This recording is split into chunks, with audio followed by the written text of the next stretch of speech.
First I break it down to just this piece with one of these on there. Then what I'll do is I will line up the screw of the joint with the hole on here, and I'll put the screw coming out just a tiny, tiny bit. Line it up, and then I push down and start tightening.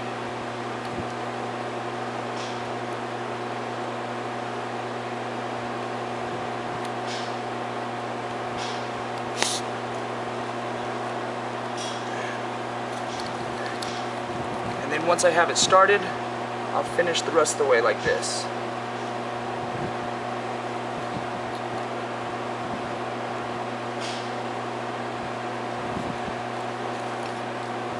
Once I'm done, then I'll put the pull handle back on. For some reason, it's easier to do with the pull handle off.